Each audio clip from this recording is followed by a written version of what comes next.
सभी हरि भक्तों को प्रणाम। आज के इस सत्र में सभी का स्वागत है। सभी आचार्यों को प्रणाम, सभी देवी देवताओं को प्रणाम। सृष्टि के पालनकर्ता,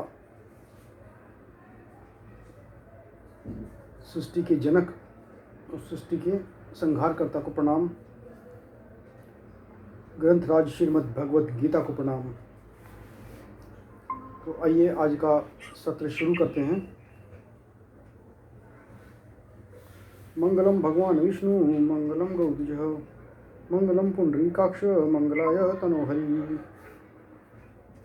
तो आइए आज हम समझते हैं अध्याय 2 के 41वां श्लोक और उससे आगे के श्लोक।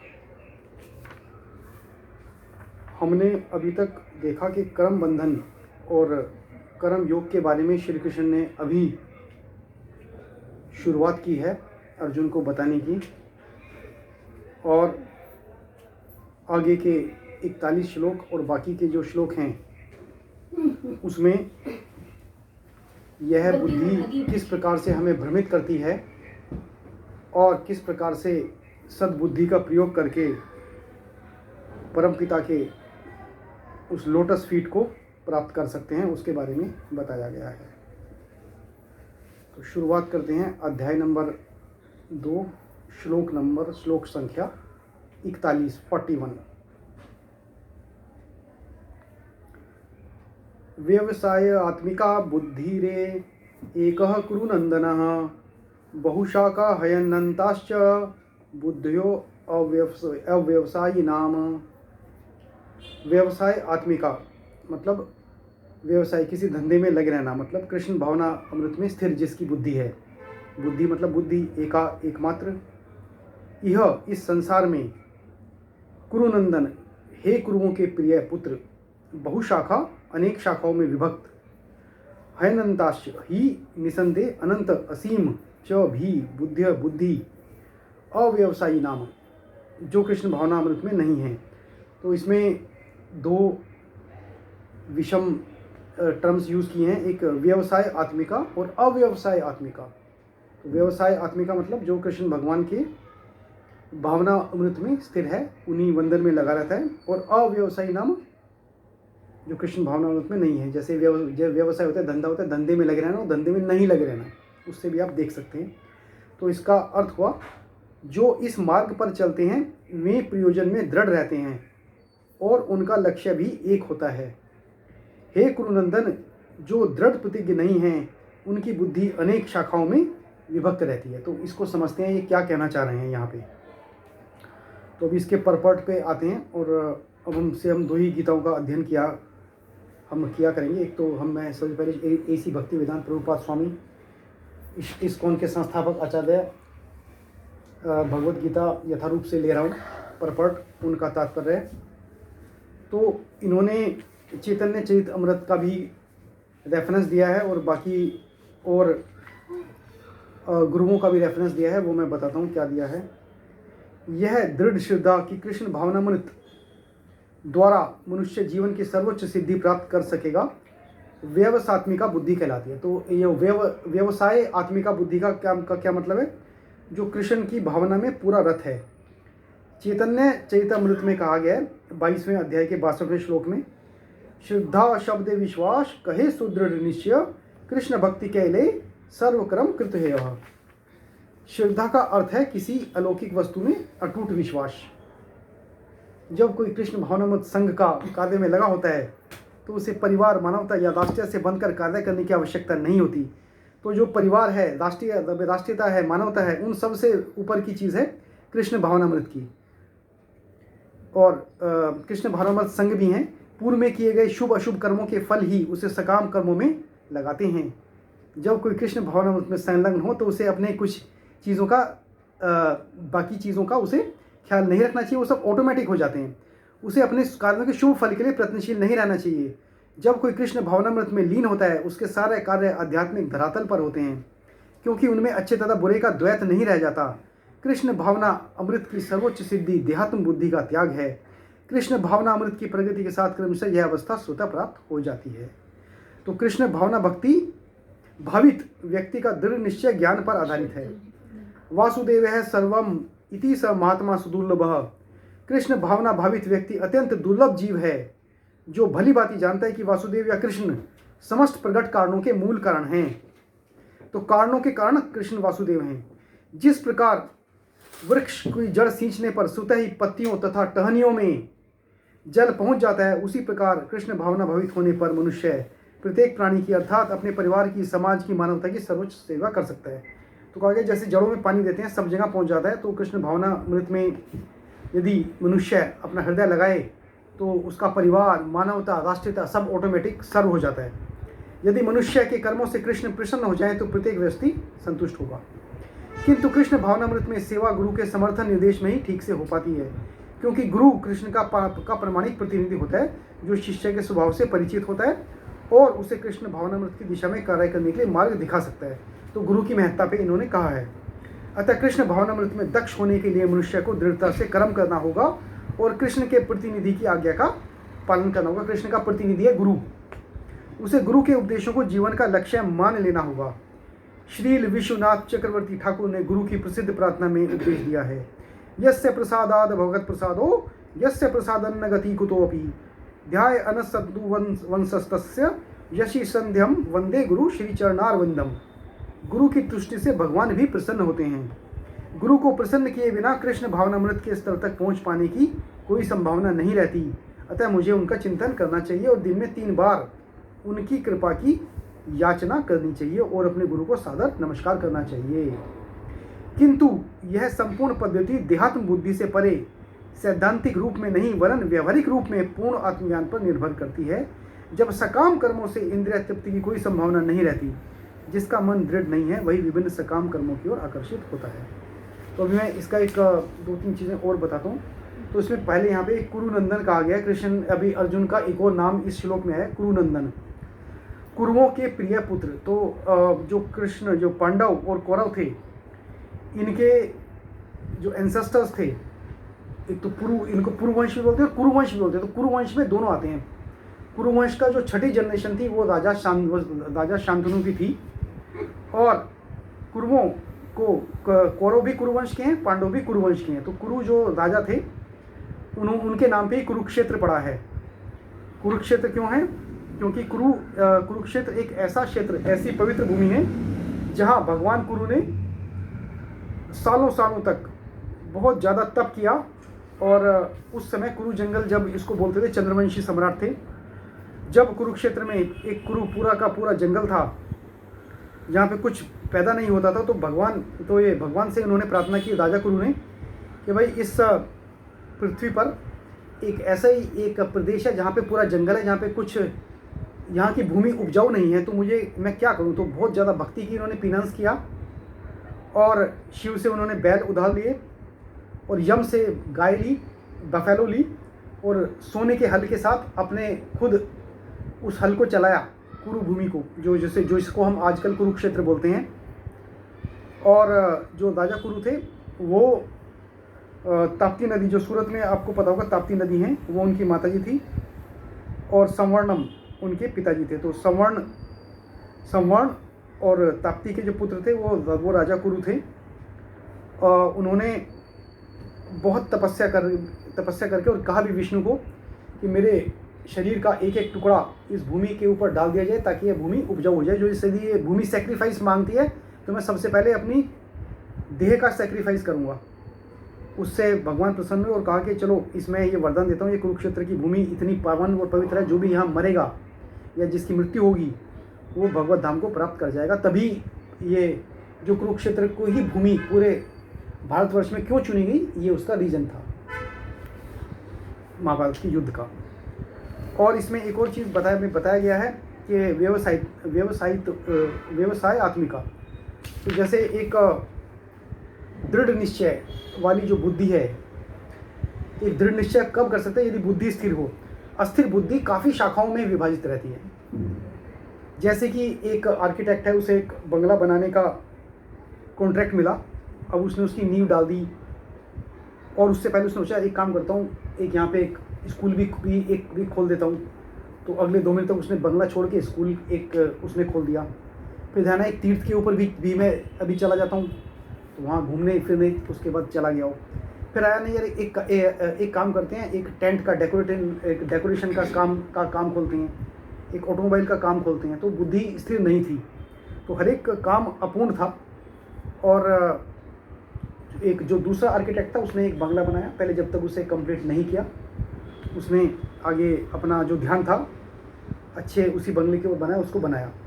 सो एक स्थिर बुद्धि से किए हुए काम फलीभूत होते हैं और फल मिलता है। और यदि विशिष्ट भोग, अभी इसमें लिखा है कि अस्थिर बुद्धि, यदि बहुत सारे अस्थिर बुद्धि का मतलब है अव्यावसायिक बुद्धि।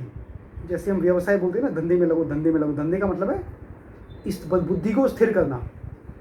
इसका मतलब जो हम काम कर रहे हैं उसे तन्मयता के साथ पूरा करें, उसे आधा अधूरा ना छोड़ें। ये भी इसका एक लेसन, एक सीख मिलती है इस श्लोक से। तो काफ़ी सारे कोई एक इंजीनियर है कि मैं इलेक्ट्रिकल इंजीनियरिंग भी कर लेता हूँ, प्रिंटिंग इंजीनियरिंग भी कर लेता हूँ, इलेक्ट्रॉनिक्स इंजीनियरिंग भी कर लेता हूँ, एआई भी कर लेता हूँ, कंप्यूटर इंजीनियरिंग भी कर लेता हूँ। तो और 50 चीज़ें और भी मैं कर लेता हूँ, तो शायद किसी चीज़ में महारत हासिल नहीं कर पाएगा। तो इसमें एक जिसकी बुद्धि विपरीत और विभिन्न शाखाओं में लगी रहती है उसको अस्थिर बुद्धि बोलते हैं। अभी 42 और 43वां श्लोक है जो एक साथ कनेक्टेड है, उसका अभी कहते हैं। वैसे 42, 43 और 44 ये तीनों श्लोक आगे के आपस में कनेक्टेड हैं, तो मैं पहले 42 और 43 एक साथ पढ़ूंगा। यामिमाम पुष्पिताम वाचम प्रोदंत्यम विपश्चितः वेदवादर्ता पार्थ नान्यदसीति वादिनः कामात्मान स्वर्गपरा जन्म कर्म फल प्रदाम क्रिया विशेष बहुलाम भोगेश्वरे गतिम प्रति। तो इनके शब्दों के अर्थ देखते हैं। याम इमाम मतलब ये शब्द पुष्पिताम दिखावटी, पुष्पिताम हम बोलते हैं, जैसे टेसू का फूल है, देखने में बहुत अच्छा लगता है, देखने में अच्छा, उसके कलर अच्छा है, रंग अच्छा है, गंध अच्छी है, लेकिन वो एक कुछ टाइम के बाद फूल मुरझा जाता है। तो एक इसको पुष्पिताम का वर्ड यहाँ पे दिखावटी बोला गया है। वाचम शब्द प्रवदंती कहते हैं। अवपिश्चिता, अविपिश्चिता मतलब अल्पज्ञ व्यक्ति। और वेदवादरता, वेदवादरता भी एक शब्द यूज हुआ है जिसका मतलब वेदों के अनुयायी, जो वेदों को पठन पाठन करते हैं।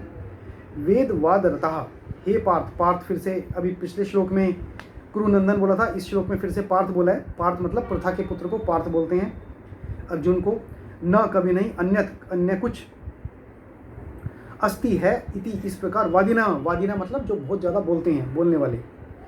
काम आत्मनः इंद्रिय तृप्ति के इच्छुक, स्वर्ग पराह स्वर्ग प्राप्ति के इच्छुक, जन्म कर्म फल प्रदान, जन्म कर्म फल प्रदान मतलब उत्तम जन्म तथा अन्य सकाम कर्म फल प्रदान करने वाले, क्रिया विशेष भड़कीले उत्सव, बहुला विविध, भोग इंद्रिय तृप्ति, ऐश्वर्य तथा ऐश्वर्य, गतिम प्रगति, प्रति की मतलब की ओर। अब इसका क्या मतलब हुआ? अल्प ज्ञानी मनुष्य जिसका ज्ञान अल्प है, वेदों के उन अलंकारिक शब्दों के प्रति अत्यधिक आसक्त रहते हैं जो स्वर्ग की प्राप्ति, अच्छे जन्म, शक्ति इत्यादि के लिए विविध सकाम कर्म करने की संस्तुति करते हैं। इंद्रिय तृप्ति तथा ऐश्वर्य में जीवन की अभिलाषा के कारण वे कहते हैं कि इससे बढ़कर और कुछ नहीं है। तो अब इसका शब्द हुआ, इसका अर्थ के में क्या बोल रहे हैं, श्लोक क्या कहना चाह रहे हैं? तो वेदों में ना, वेद में सबसे पुराने हैं ऋग्वेद में 10,552 श्लोक हैं और उसमें 10 मंडल हैं और बहुत सारे हजारों सूक्त हैं। तो पहले मंडल आता है, फिर सूक्त आता है, सूक्तों के अंदर श्लोक आते हैं। ऐसे वेद एक तरह से अरेंज हैं। तो पूरे चारों के चारों वेदों में 25,000 से ज़्यादा श्लोक हैं। अभी वेदों को जब एक श्रुति के तरह से वेद पढ़े समझे और सुने जाते थे। श्रुति मतलब जब गुरु अपने शिष्य को बताता था वेद को बोल के, और शिष्य को 10,000 या 20,000 या 25,000 श्लोक याद रखने होते थे, चैप्टर वाइज, मंडल वाइज, सूक्त वाइज। और जब तक वेद लिखे गए अब से बीसी से 1500 से 2000 साल पहले। लेकिन वेद तो बहुत पुराने हैं, तो 8-10 हज़ार साल तक तो श्रुति और स्मृति के हिसाब से वेद चले आ रहे थे। लिखे गए बिफोर कॉमन एरा, मतलब अब से 2-1500 मतलब 4.5 साल 5000 साल पहले वेद लिखने में आए। तो वेद व्यास जी ने उसको लिख दिया पूरे ज्ञान को। अभी वेद में क्या है, उस समय जब लिखा तो क्या है कि वेद गलत हाथों में ना पड़ जाएं, गलत चीज़ों में, असुरों के हाथ में ना आ जाएं।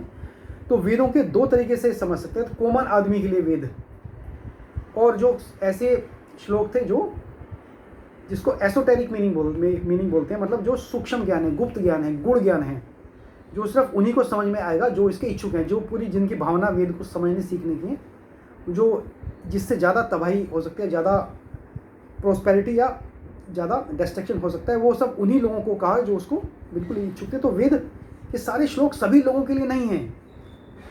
इसमें कुछ श्लोक जिसको एसोटेरिक अप्रोच बोलते हैं वो कुछ लोगों के लिए है।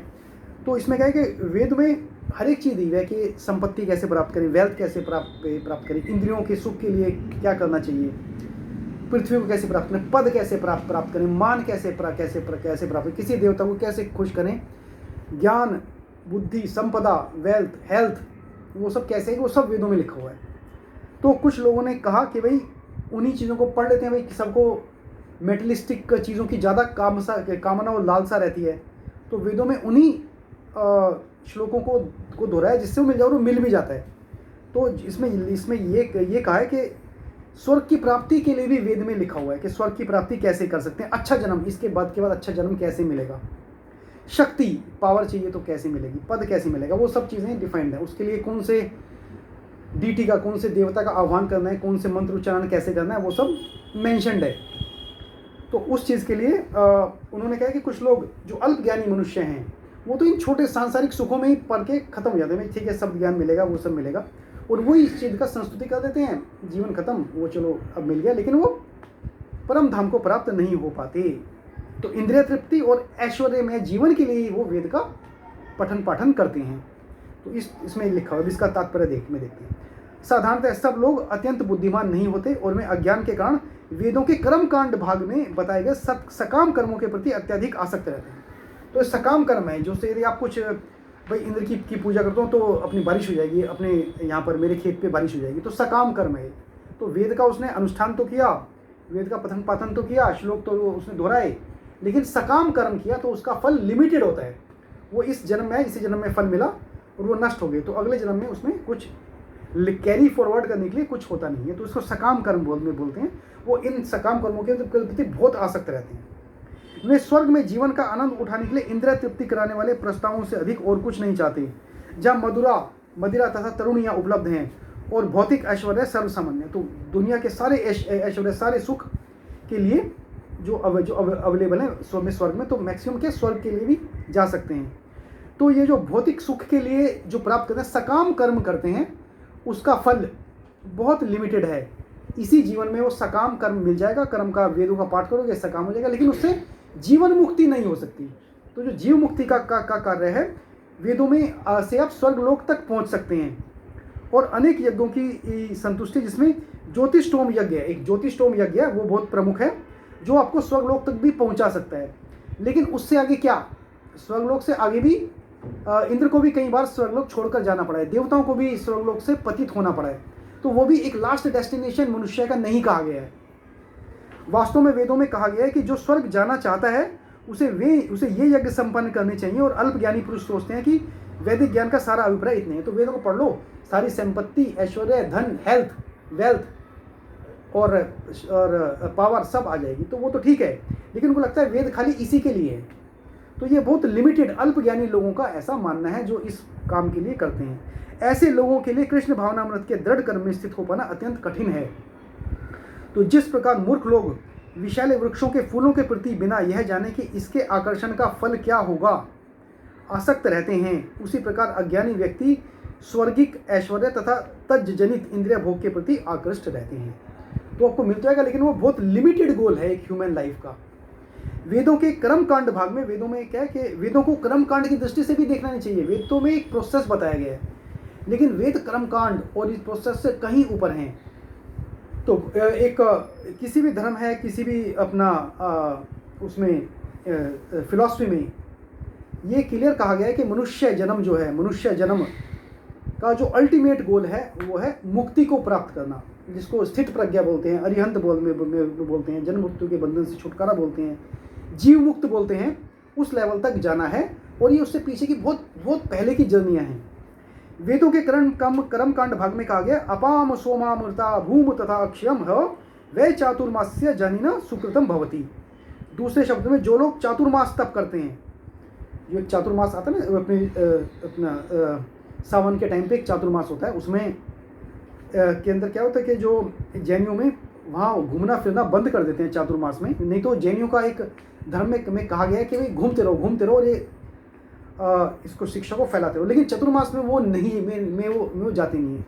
वो क्यों नहीं जाते? वो चतुर्मास एक बारिश का एक सीजन होता है, उसमें प्रकृति में नए जीवन का विकास होता है, माइक्रोब्स आते हैं, फूल फल नए जीव वो सब आते हैं। तो वो चलेंगे तो शायद उनके पैर से कुछ अहित ना हो और ये प्रकृति फूले फले, तो इसलिए वो अपना उस चातुर्मास के लिए अपना मूवमेंट रोक देते हैं।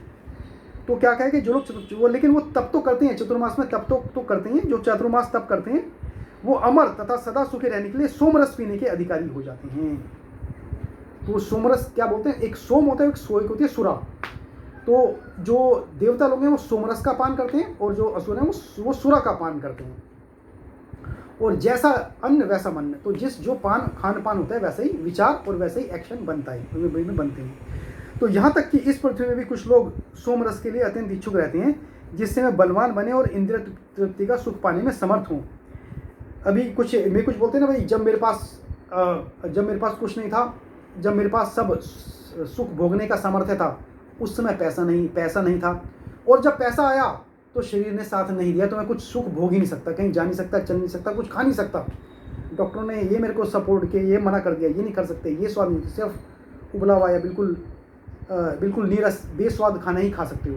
तो जब सब कुछ मैं कर सकता हूँ, ये काफ़ी मनुष्यों का एक दुविधा में होती है। तो वो चाहते हैं कि एक ऐसा बलवान बने और इंद्रिय तृप्ति का सुख पाने में वो समर्थ हों। ऐसे लोगों को भावबंधन से मुक्ति में कोई श्रद्धा नहीं होती, और वे वैदिक यज्ञों की तड़क भड़क में विशेष आसक्त रहते हैं। जैसे पुष्पिताम का शब्द का यूज़ किया गया, याम इमाम पुष्पिताम, तो ये सब दिखावटी एक प्रोसेस है, क्योंकि वो आसक्ति के साथ जुड़े रहते हैं। एक सकाम कर्म करते हैं, कर्म तो करते हैं लेकिन सकाम करते हैं। जो कृष्ण में कर्म योग में बताया कि निष्काम कर्म करना है। हमें नहीं पता क्या होगा, हमें पता है कि समाज का एक भला होगा, कृष्ण में अपना करना है। उसमें कर्म, हमें ये चीज़ मिल जाए वो चीज़ मिल जाए, वो कर्म की भावना के साथ नहीं करना। जो 47वें श्लोक में हम देखेंगे, कर्मण्यस्य जो मादिकास्ता बहुत फेमस श्लोक है, वो 47वें श्लोक में आता है इस अध्याय के, उसमें देखेंगे कि वो निष्काम कर्म के बारे में कृष्ण ने बताया है।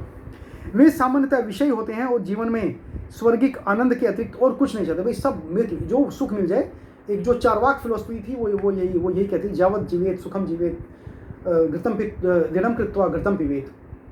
तो मतलब जो सुख है वो इसी पृथ्वी पे है, सारा सुख यही है, इस सुख को भोग लो। तो कुछ लोग इसी विषय में आसक्त रहते हैं। और कहा जाता है कि स्वर्ग में नंदन कानन नामक अनेक उद्यान हैं, जिनमें दैवी सुंदरी स्त्रियों का संग तथा प्रचुर मात्रा में सोम रस उपलब्ध रहता है। ऐसा शारीरिक सुख निसंदेह विषय है। तो मतलब सब्जेक्टिव विषय भोग के अंदर अटक गए। अतः ये लोग वे हैं जो भौतिक जगत के स्वामी बनकर ऐसे भौतिक अस्थायी सुख के प्रति आ सकते हैं। तो इन लोगों का कभी कल्याण नहीं हुआ, इनकी अस्थिर बुद्धि रहेगी, इनकी बुद्धि अनेक विषयों में आसक्त रहेगी। तो ये इसमें कहा गया है। तो अभी एक दूसरी गीता जो एक प्रमाणिक गीता है रामकृष्ण मिशन की, उनसे भी पूछ लेते हैं, उनको भी समझ लेते हैं। 41, 42, 43 श्लोक में ये जो दूसरी गीता है वो क्या कहते हैं। तो मैं एक स्वामी रंगनाथानंद थे, जो रामकृष्ण मिशन के स्वामी हैं, उन्होंने भी एक गीता का पूरी व्याख्या की है। तो आइए समझते हैं स्वामी रंगनाथ की दृष्टि से। व्यवसायी आत्मिका बुद्धिरे एकः कुरु नंदनः बहुशाखा हयन्नन्ताश्च बुद्धयो अव्यवसायी नाम। हे कुरु के वंशज, इस क्रम में केवल एक ही बुद्धि है, जिसका एक ही दिशा में लक्ष्य होता है।